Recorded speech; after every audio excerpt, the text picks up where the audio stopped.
రాజన్న సిరిసిల్ల జిల్లా వేములవాడలో విషాద ఘటన చోటు చేసుకుంది. మామిడిపల్లి గ్రామానికి చెందిన 11 ఏళ్ల నిశాంత్ అనే బాలుడు రేబీస్తో మృతి చెందాడు. ఏప్రిల్ 23న గ్రామంలో క్రికెట్ ఆడుతుండగా పిచ్చికుక్క దాడి చేసి తల, కంటి భాగాల్లో తీవ్ర గాయాలయ్యాయి. కుటుంబ సభ్యులు వెంటనే ప్రాథమిక చికిత్స చేయించగా ప్రమాదం తప్పిందని భావించారు. అయితే కొన్ని రోజుల తర్వాత బాలుడికి తీవ్ర జ్వరం, అస్వస్థత రావడంతో హైదరాబాద్లో ప్రైవేటు హాస్పిటల్కి తరలించారు.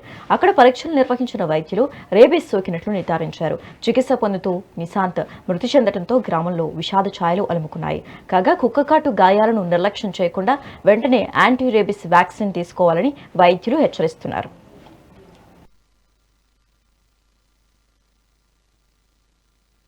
కుక్కకాటు గురి కావడం వల్ల అప్పటికప్పుడే ఏరియా ఆసుపత్రికి తీసుకెళ్తే వాళ్ళు ప్రాపర్ ట్రీట్మెంట్ చేయకుండా వాళ్ళు ఏం చేశారని చెప్పంటే కాలికైన గాయాలనే వాళ్ళు దృష్టిలో పెట్టుకొని ఇంజక్షన్ ఇచ్చారు.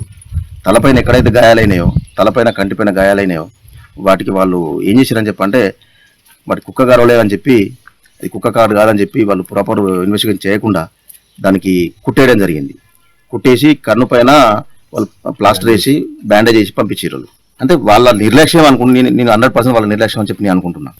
దానికి బాబుని ఏం చేసినామని చెప్పంటే ఒక వారం రోజుల తర్వాత, 4-5 రోజుల తర్వాత ఫీవర్ స్టార్ట్ అయింది. కరీంనగర్ తీసుకెళ్ళినాం, అక్కడ నుండి హైదరాబాద్ తీసుకెళ్ళినాం. ఎక్కడ తీసుకెళ్ళినా వాళ్ళు చెప్పింది ఒకటే, సరైన ట్రీట్మెంట్ జరగలేదు, ప్రాపర్ ట్రీట్మెంట్ జరగలేదు, దానివల్ల ఆయనకు అబ్బాయికి రేబీస్ వ్యాధి సోకిందని చెప్పి వాళ్ళు నిర్ధారించారు. తర్వాత అబ్బాయి చనిపోవడం జరిగింది.